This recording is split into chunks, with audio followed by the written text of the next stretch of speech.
Olá, seja bem-vindo, uma ótima noite de domingo para você. Estamos ao vivo no site de Veja e no Facebook. Este é o Olhares Olímpicos, programa de TV Veja que acompanha de ponta a ponta os Jogos do Rio diariamente. De cara, quero fazer uma conexão com a sala de Veja no Parque Olímpico. Quem está lá hoje para conversar comigo é o Fábio Altman, redator-chefe de Veja. Fábio, tudo bem? Você me ouve bem? Tudo bem, Silvio, ouço muito bem, tudo certo. Bom, como você mesmo apresentou agora, eu estou falando da Sala da Veja aqui no centro de imprensa principal dos Jogos Olímpicos no Rio, fica bem no coração do Parque Olímpico. Então nós temos aqui uma sala de trabalho onde jornalistas se revezam, os computadores, enfim, o espaço de trabalho aqui da Veja durante os Jogos Olímpicos. Legal, bacana a gente mostrar isso também. Fábio, hoje foi um dia em que, pela primeira vez, uma bandeira foi hasteada numa Olimpíada, um dia histórico para Kosovo. Você vai falar sobre isso, mas eu queria começar o nosso papo por aquilo que ainda vai acontecer. A jornada olímpica é grande, é longa. Vamos falar das piscinas? 2 astros caem na água hoje, é isso? Isso mesmo, Silvio. Logo mais à noite, nós teremos na prova de 400 metros nado livre a Kate Ledeck, a americana Kate Ledeck, que hoje, no início da tarde, nas semifinais de classificação para a finalíssima de agora à noite, bateu o recorde olímpico da modalidade e eu posso apostar que agora à noite, logo mais, ela baterá o recorde mundial dos 400 metros nado livre. Observando a disputa dessa tarde, deu para ver que no finalzinho da prova ela segurou um pouco, apenas para garantir, obviamente, a posição na final, mas eu imagino que com alguma facilidade ela vai bater hoje à noite o recorde mundial aqui no Parque Aquático, no Rio de Janeiro, e seria o segundo recorde mundial na natação, né? Ontem nós tivemos um recorde mundial também, que não foi na final dos 100 metros nado peito. E tem outro astro também, né? No masculino. Bom, vem aí hoje é o começo... Sir Phelps, Michael Phelps. Digamos que seria o começo do fim da carreira olímpica do Michael Phelps. Hoje ele nada o revezamento 4 por 100 masculino. Possivelmente ele deve fechar o revezamento, há uma pequena possibilidade de que ele abra, mas normalmente ele fecha os revezamentos americanos. Mas é bom ficar atento, assim, teremos Phelps na piscina, mas muito dificilmente teremos o ouro do Phelps. O país favorito para o ouro no 4 por 100 masculino é a França, e a França, eu imagino, vai levar o ouro. É importante a gente lembrar também que tem o Brasil, né? O Brasil está na prova final dos 4 por 100, embora com chances, digamos, pequenas, né, de conseguir subir ao pódio, mas já é uma grande vitória. O Brasil, que sempre foi uma potência, né, ressalve-se, no revezamento da natação 4 por 100, né, em Olimpíadas passadas, no tempo do César Cielo, do Bruno Fratos, que nada hoje, do Gustavo Borges, enfim, do Xuxa, né? Fernando Scherer, enfim, eu acho que a gente sempre teve, né, uma equipe muito forte. Hoje não tanto, mas eles estão na final. Fábio, além das piscinas, outro astro estará em campo hoje, né? Neymar e companhia. O Brasil vai jogar. Uma seleção que começou sem brilho, mas que tem hoje a chance de se recuperar, afinal o adversário é fraco, não é isso? Bom, sem dúvida alguma, Silvio, o Neymar é uma das grandes estrelas dos Jogos Olímpicos, mas é preciso prestar atenção, assim, é uma estrela do futebol, que é um esporte tal qual o basquete americano, assim, feito de atletas milionários. É preciso lembrar, por exemplo, que a seleção americana de basquete, ela sequer está hospedada na Vila Olímpica. Eles estão num navio de cruzeiro atracado na orla do Rio de Janeiro, luxuoso, com cassino, boate, enfim, eles estão levando uma vida nababesca durante os Jogos Olímpicos. O Neymar certamente gostaria muito de poder estar num navio desses, infelizmente. Ele não está, bom, até porque o futebol não está no Rio de Janeiro. Certamente eles estão em bons hotéis em Brasília, depois virão para Salvador, enfim. Então a situação do futebol numa Olimpíada é um pouco diferente, assim, só para deixar para quem não sabe, assim, o futebol numa Olimpíada ele não é realizado na cidade sede dos Jogos Olímpicos. Os jogos são feitos em outras cidades e nas etapas finais eles acabam vindo aí sim para o Rio de Janeiro. Bom, o Neymar não foi bem, né, no primeiro jogo. Aliás, a seleção brasileira não foi bem, embora eu considere uma seleção brasileira bem razoável, bem interessante. O goleiro da África do Sul pegou tudo também, né? Vamos falar a verdade. E o Gabriel Jesus perdeu aquele gol que, pro resto da vida dele, ele vai lembrar daquela trave. Nunca mais vai esquecer. Agora, bom, o adversário hoje é o Iraque, né? Então, supostamente um adversário fraco, embora a África do Sul também fosse um adversário fraco. Mas, enfim, vamos ver se a seleção brasileira começa a funcionar e prestar atenção no Neymar. Assim, não há como não focarmos, né? Não prestarmos atenção no Neymar, que é uma figura universal do esporte. Mas já tem gente brincando aqui nos Jogos Olímpicos que, enquanto a seleção brasileira está rateando, fez um 0-0, hoje joga contra o Iraque, a seleção feminina vem jogando muito bem. Então nós temos a Neymarta. A Neymarta, sim, essa já... Essa jogou demais, foi um passeio, né? Foi. O jogo de ontem foi um passeio. E é curioso e até injusto, né? A gente só lembra do futebol feminino a cada 4 anos, né? Bom, a cada 2 anos, se considerarmos os campeonatos mundiais de futebol, embora para o futebol feminino, eu acho que a Olimpíada é ainda mais relevante do que os campeonatos mundiais, coisa que não acontece com o Brasil. Embora, como o Brasil ainda busca a medalha de ouro que nunca veio, assim, isso é muito importante. A gente gosta de prestar atenção nisso, porque pode ser que o Brasil, dessa vez, consiga o ouro, mas vai depender, obviamente, do desempenho dessa noite em Brasília, a partir das 10 horas. Legal, Fábio, como eu falei na abertura do programa, hoje é um dia histórico para um país, né? Um pequeno país. A Majlinda Kelmev, me corrija se eu pronunciei errado o nome dela, bateu a italiana Odete Gilfrida, né, na categoria até 52 quilos do judô. Pela primeira vez, uma atleta de Kosovo subiu ao pódio. Bom, já dá para dizer, sem sombra de dúvida nenhuma, que o que aconteceu hoje na Arena Carioca 2 foi um momento histórico de todas as Olimpíadas. A primeira medalha de Kosovo, a primeira medalha de ouro, e a história dessa atleta é muito interessante. Nos Jogos Olímpicos de 2012, ela disputou pela Albânia. E agora ela é do Kosovo. Obviamente, o Comitê Olímpico Internacional finalmente aceitou o Kosovo como um país independente, situação que não é aceita por vários países. A Rússia não aceita, a Sérvia, evidentemente, né, de onde saiu o Kosovo, não aceita. O Brasil também não reconhece o Kosovo como um país independente. Então, é um feito extraordinário, assim, é uma medalha de ouro absolutamente, insisto, na expressão histórica.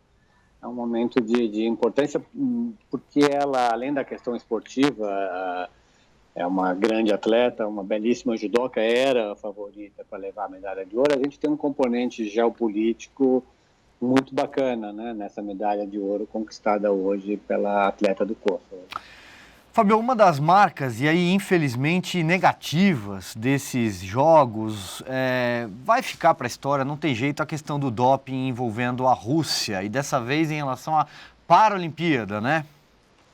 Bom, hoje foi anunciado, né, pelo Comitê Paralímpico Internacional que a Rússia inteirinha, não apenas a delegação de atletismo, mas todos os atletas de todas as modalidades não poderão participar dos Jogos Paralímpicos, que obviamente serão realizados em setembro aqui no Rio de Janeiro também.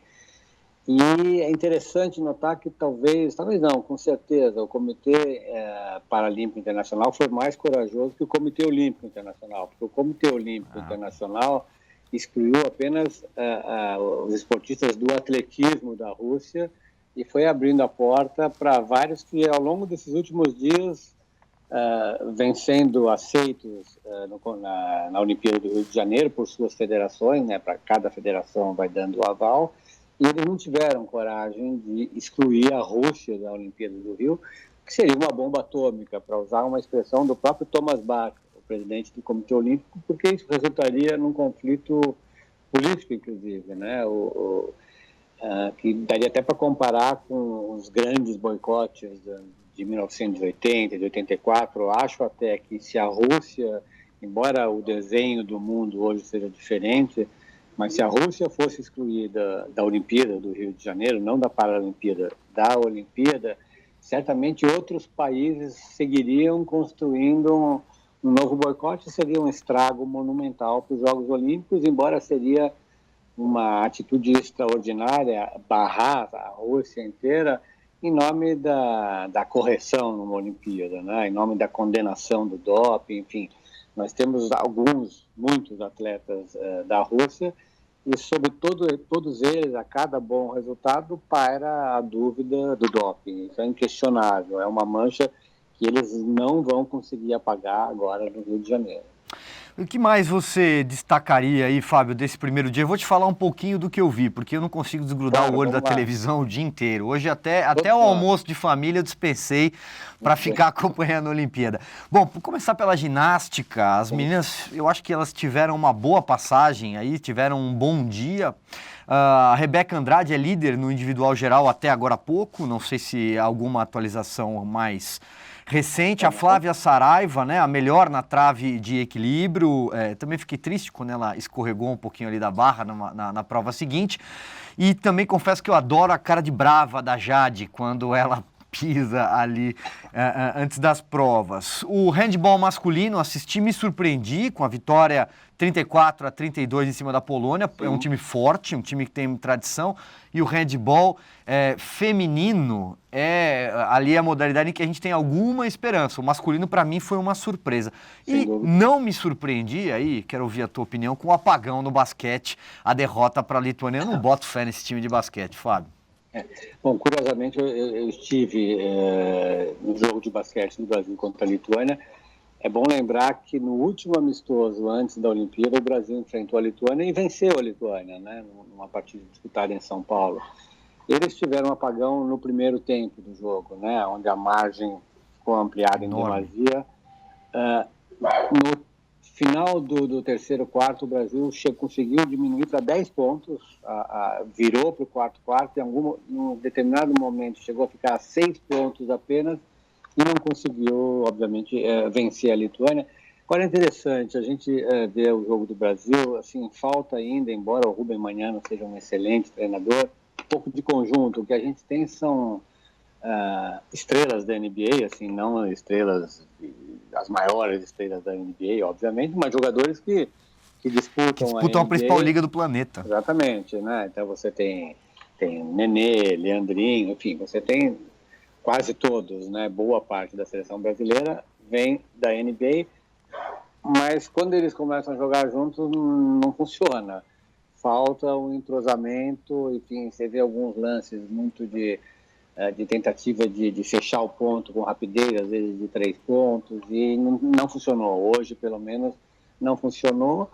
Mas vamos ver, a Lituânia também é um time razoavelmente forte, né? Não dá para perder a esperança, embora eu acho que assim, o basquete brasileiro, difícil conseguir uma medalha, embora uma medalha de bronze seja possível. A gente viu ontem os Estados Unidos, é brincadeira, né? Não dá para...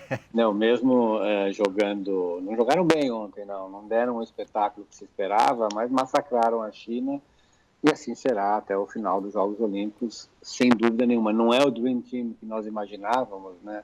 Porque o LeBron James não veio, o Stephen Curry não veio, mas enfim... Mas tem jogador de sobra, Durant, enfim, grandes jogadores de basquete.